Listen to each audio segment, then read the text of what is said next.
Hello, welcome to day 4 of the live ReThink Weight Loss Challenge. We're working on changing our mindsets, transforming our limiting beliefs that really get in the way of successful weight loss. And so the first day, let's see, so far what we've talked about where do these limiting beliefs come from and what are some of the limiting beliefs that specifically affect our weight loss efforts and our healthy eating journeys. And we talked about where they come from and what sustains them, what keeps them going when it feels like they're not serving us. Why do they keep going? And we talked about, let's see, we spent some time working to loosen up a couple of these mindsets. Hey, Barb, good to see you here. One of them that we talked about a bit is it should be easy. It shouldn't be so hard. You know, when it comes to eating healthy and staying slender, it should be easy. It shouldn't take effort. We talked about that one. And we talked about the mindset of I don't have time. And that's a mindset that comes up for us really anytime that we're trying to take on something new, some new challenge that takes a little bit of effort. And, you know, whether I was using the example of singing in a chorus or learning to speak Spanish, any of these things take some effort, and we're likely to get that mindset of this is too hard. It should be easier than this, and I don't want to do it if it's this hard. I always remember taking piano lessons. I hope I didn't share this story already, but the way I remembered it is I had studied piano for 10 years, and I just never got beyond the basics. You know, I can find all the notes, but I can't put them together very well, especially the left hand is going dong, dong. And I talked to my mom about it, and she said, Ginny, you didn't take lessons for even a year. You just hated it and you quit.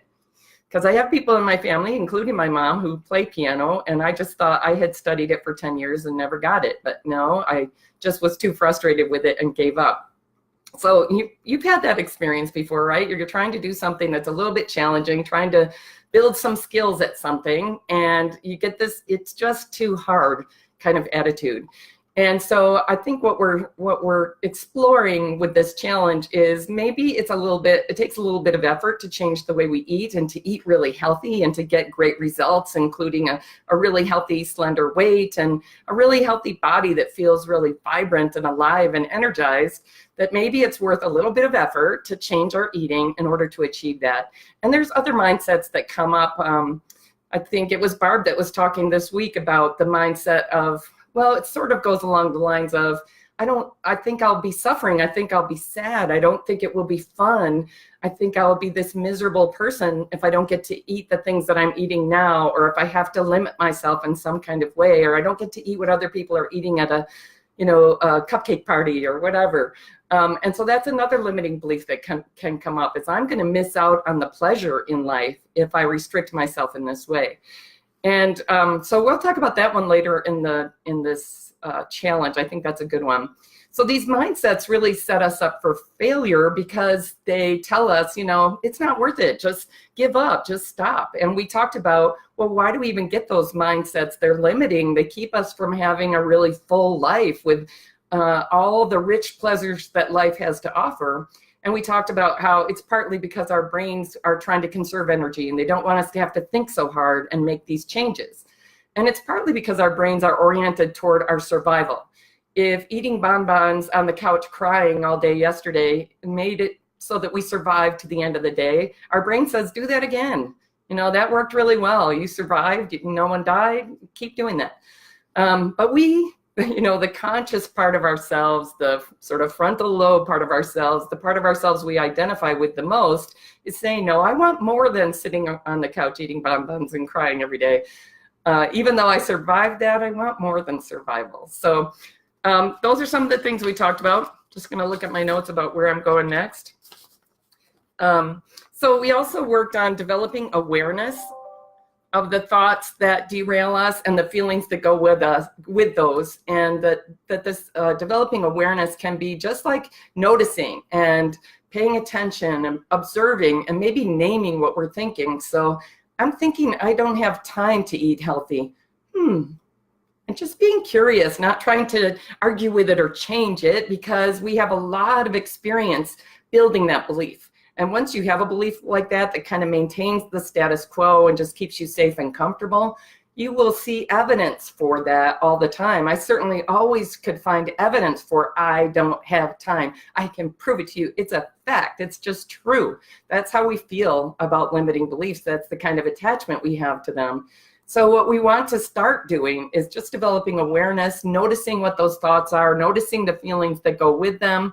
So I'm having this belief I don't have time. And what are the feelings that are going with that? Like frustration or irritation or, don't bother me with this healthy eating thing. I just want to eat what's in front of me right now and not have to worry about it. Can be some judgment that comes up, some of those kind of feelings. So just noticing what that feels like. And I think of it sometimes like getting some distance and perspective from a belief that may be holding you back, instead of just kind of living with it right in your face like this. You just want to kind of push it out a little. You'll be able to see it a lot better and go, well, I see that belief. And that will give you a little bit of opportunity to change it. Sorry, I should have made my phone quiet. Okay, so yeah, just observing and being curious and saying that's interesting. Self-awareness is so foundational to happiness in our lives. It's one of the biggest foundations of emotional intelligence, which really predicts a lot of our success in life. So when you're working on developing your self-awareness, you're working on strengthening your ability to be happy in life. We also worked a little bit on questioning limiting beliefs and not fighting with them, but asking questions that kind of give us a crack, that give us a way in, so that those beliefs don't just kind of drive us around. Oh, we're going over this way, or we're going over that way. And we learned that there's good questions. There's questions that lead us in a constructive direction, and there's questions that lead us in a not constructive direction. So the question, why did you do that? Or why is this happening to me? Not a good question. It leads us to look for, like I have people I work with in the nursing homes who are saying, why did God put me here? Why does God keep me on the earth? I just had this last night at the end of my day.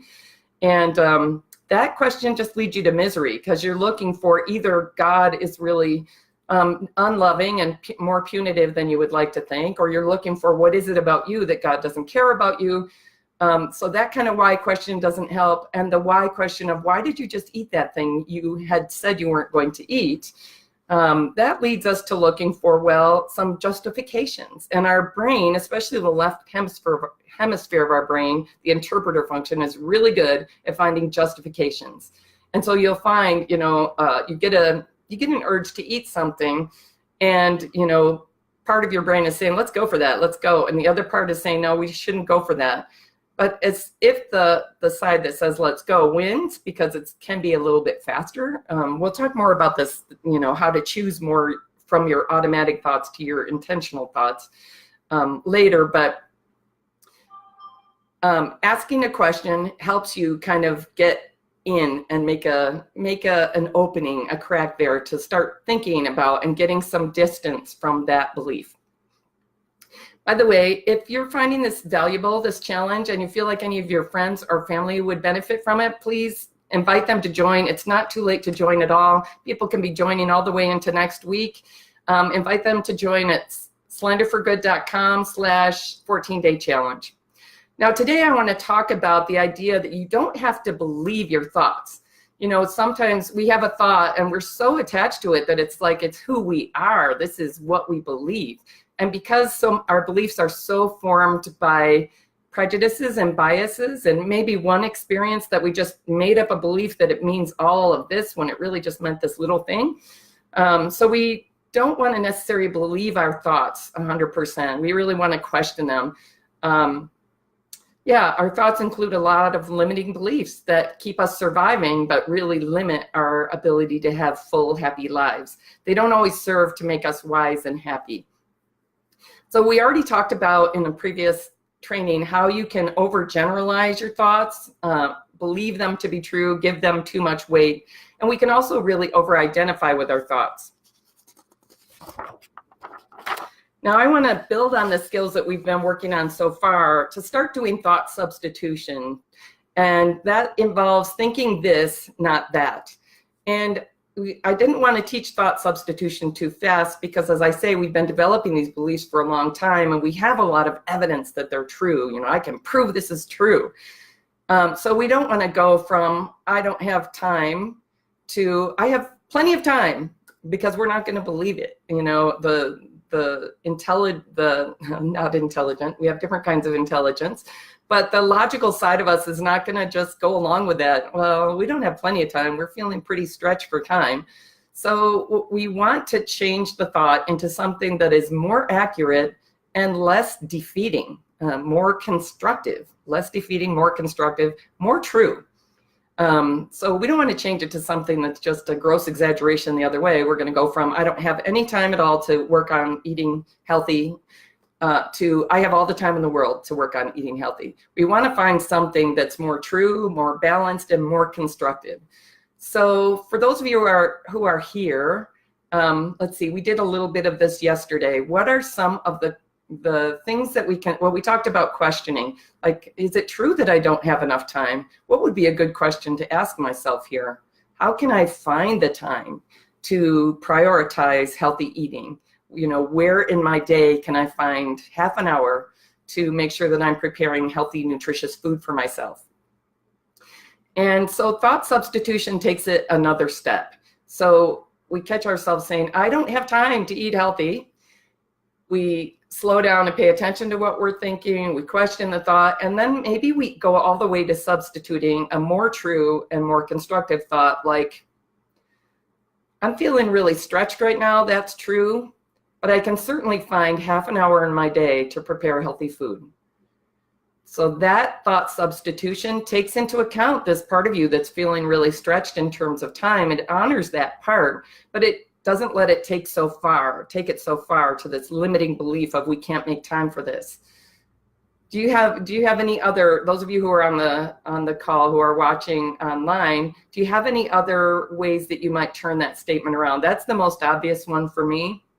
I don't have time to eat healthy to I'm feeling pretty stretched in terms of time, but I certainly can find half an hour to prepare healthy food today. Now, one of the things that came out in our conversation yesterday was with the time issue, it really can help. It's really hard. You're going to really come up against your willpower, depleting your willpower too much.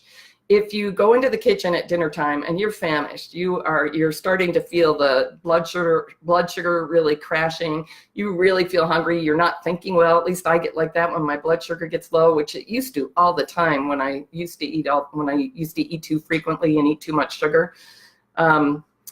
You want to be prepared. So one of the things that you get really smart about when people working in my program really work on this idea of how can we change our lifestyle to really support eating healthy and slenderfully too.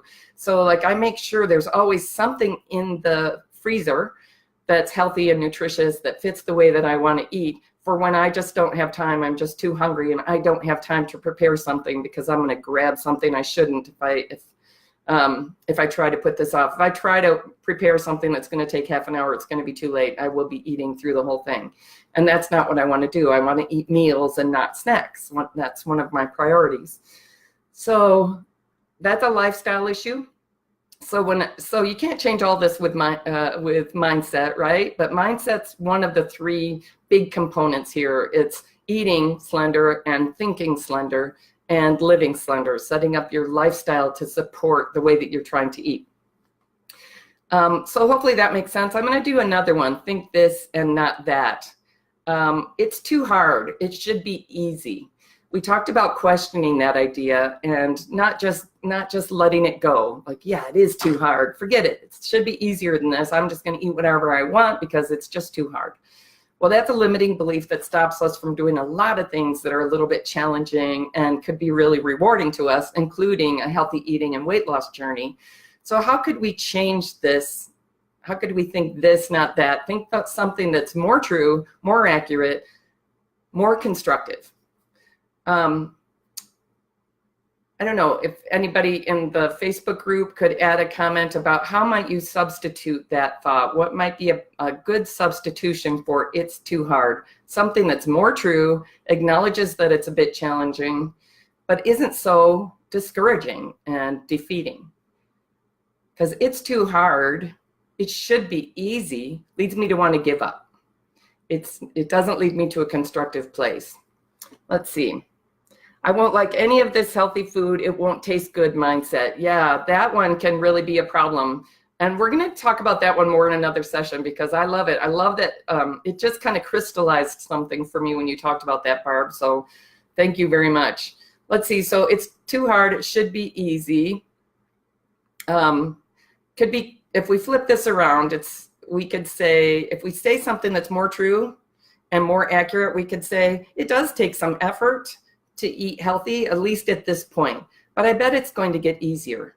Or it takes some effort to eat in a healthy way that allows me to lose weight, at least at first, but it's worth it to me. It's a big priority to really strengthen my health.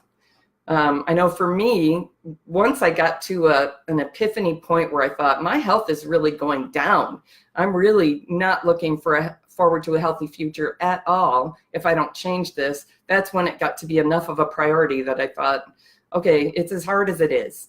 And as soon as I decided, this is what I'm doing. I don't care how hard it is. This is too important to just give up. Once my mindset kind of turned on to that, then it wasn't anywhere near so hard anymore. And it was a lot more enjoyable than I thought it was going to be. Let's see, it will be a challenge. So this is a way of turning this statement around. It'll be a challenge, but if I spend time every day feeling successful will keep me on track. That's a great one. Thank you, Barb. So hopefully you get the idea of how you can turn around these thoughts that are kind of running you around in status quo land. You know, I'm not going to change anything. I'm just going to stay where I am. I know you're not sitting on the couch eating bonbons and crying, but whatever your version of that is, where the status quo is not working for you, the way that you're eating is not working. And I know for you, probably for most of the people that I work with, and for me, and probably most of the people on here, you feel like in a lot of ways you're eating pretty healthy, but you also know, like you'll notice something that you do during the day that, you know, I probably shouldn't be doing this, or, you know, hopefully this isn't too big a deal, but it's probably not the most healthy way to eat. It's probably not helping with weight loss. It's probably contributing to weight gain, etc. So, so figuring out how to control these thoughts, or how to get away from the automatic thoughts running you around too much, how to make a dent in those and kind of get ahead of some of those can make a really big difference. I've seen this for myself and with my clients. Now you can tell that changing these thoughts takes a little bit of sitting down and thinking, right? You needed enough time to notice, okay, like for me, I might find myself just suddenly feeling kind of defeated. Maybe it's time, like I say, dinner time is the worst for me. If I haven't prepared my meal in advance and the day kind of got away from me and now I'm famished, I'm going to feel like I don't have the energy to figure anything out right now. And it could easily feel like it's not easy enough. It's just too hard. So when I start having that defeated thought, that defeated feeling, I have to look for what's the thought that's going with that feeling, because there's something causing that. Some of it might be the low blood sugar. Some of it is what I'm saying to myself. So how do we make a little time? How do we carve out time to notice the thoughts that are defeating us and to start to put a crack in them, to start to observe them, see what they do to us, and to start to turn them around? And all of these things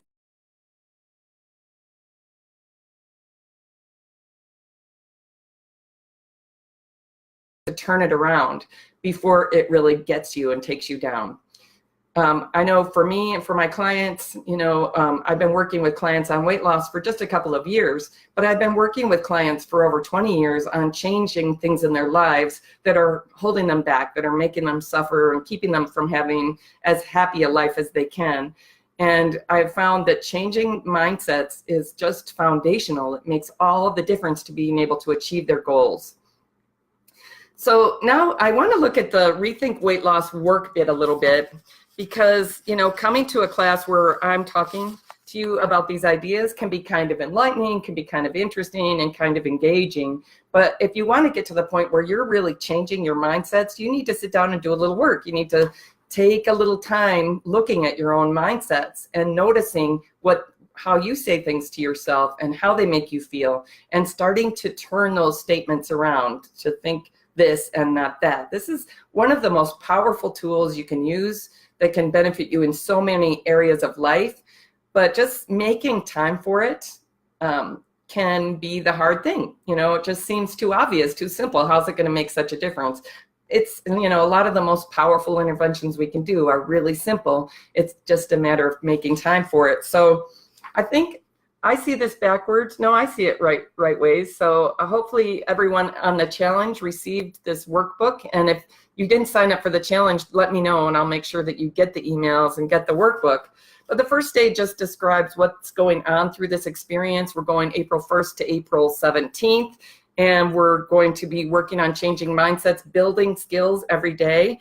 And if you stay through the whole 14 days, a lot more likely you're going to change something real, right? A lot more likely you're going to end up at the end of the challenge with a lot stronger psychology for becoming a healthy eater who is able to be slender and live slender.